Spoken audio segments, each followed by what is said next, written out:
with this, we already have arrived at the first live demo about documenting and sharing the analysis.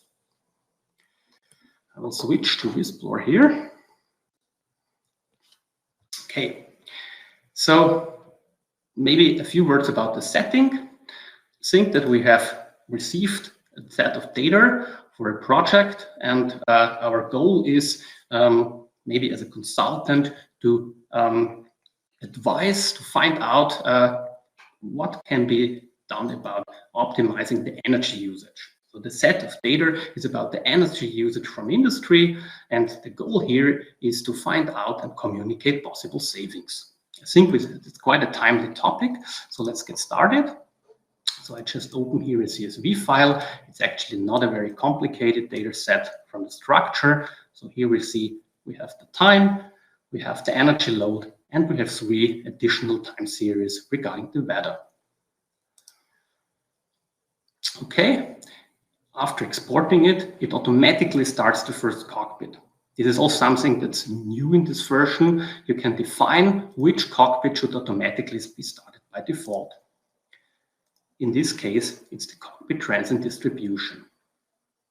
So I assume that all of you have a basic idea of Visplore already, so I won't introduce the cockpit itself. The first step when looking at new data is to make a few plausibility checks.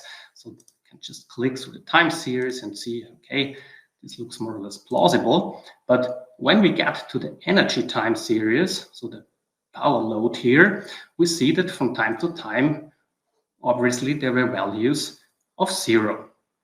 So this is not so plausible. And what can we do now? We can simply mark the outliers, and this is the first new feature, we can annotate that. For this, I just click here, this sticky note item, and I can write something like outliers that will be cleansed. And now the major new thing is that every visualization has at the top right such a plus story button. And when I click this, exactly this view will be added to the first page of a story. So you see here this left-hand side, this view here at the left-hand side, and this is actually the new part. So this is the space where you can build up a story page by page in order to document it. Okay, so we now did the first step. So now actually we can do the cleansing here by replacing these outliers by linear interpolation values. And maybe this is also worth pointing out that when you edit the data in a way like I just showed, also this is included then in the pages. So it's not just about the views, it also includes the data. Okay, so as a second step, maybe zoom in at some parts like here, and then we basically see here daily patterns, we see weekly patterns, but this might not be so unexpected here for a load profile. But what's interesting is that if we look a bit more closely, we see that here, rather late in the evening, there are such spikes. And that seem to be here basically every day. So maybe this is something that's also interesting, can be an interesting finding. We can highlight it by here going to hours and say we want to highlight the last 2 hours. And we see here, zooming out a bit, basically that the spikes don't really follow the weekly pattern that much. So especially during the weekends, like here, they are quite high and therefore suggest that there could be some energy saving potential. So again, this could be an interesting finding. So just again, click this plus story button. I just call them spikes now. And we have added a second page of our story. All right, and now we might want to investigate these patterns a bit more. For this, we can switch to another cockpit. Maybe for those of you who have wondered where is the cockpit browser gone, it's actually here. So you always see which is the current cockpit, and here you can switch to another one. And in this case, we might switch to the cockpit pattern search and comparison in order to compare all those days. This is what I'm doing here. Of course, the storyline here may comprise story pages coming from multiple cockpits. So here, actually, we want to compare the days. And here we go. So we have 786 days in this data set. And for those of you who might not be that familiar with this cockpit, it's basically plotting each day now on top of each other. So basically here, this blue line here is January the 1st, this is January the 2nd, and so on. And what's interesting, when we come back to the spikes, we see here that actually there are two clusters in these spikes. So actually there seem to be days where the spike isn't that present and others where it is.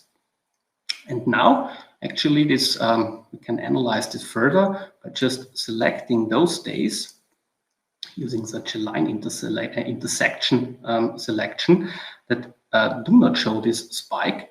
And then basically we see, when you look down at the time series view, that actually it corresponds to two time periods. The first one starts, as we see here, mid of May, and it goes on until mid of September. And the same here for the next year. Also, it starts mid of May and goes on till mid of September. So what we actually found here is that this industry is operating in a summer and in a winter mode. Yeah.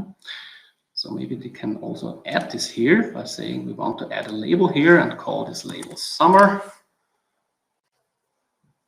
And there, for the other data here, we just call it winter. Right. And now, actually, this is quite an interesting finding, because this means that basically here, these two modes seem to be a bit static. Yeah. So if, for example, this energy consumption could be made a bit more dependent on the actual outside temperature, for example, there could be quite some potential for energy savings. Okay, but back to storytelling. Now, the interesting thing here is that now we can also add this entire cockpit as a new story page. So I could just call this summer and winter.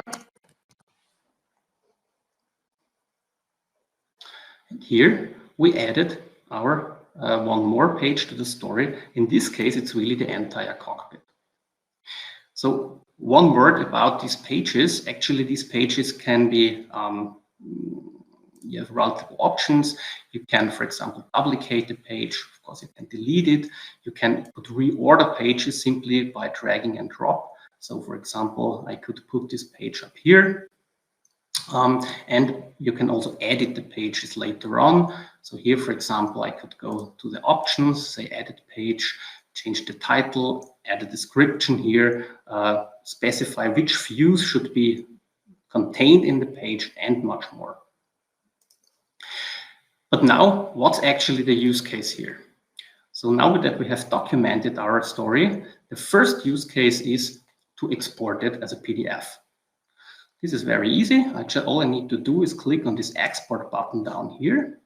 I can also include the logo if I want to. So for example, here, I could say, let's include a Visplore logo. A consultant would perhaps include the logo of the client.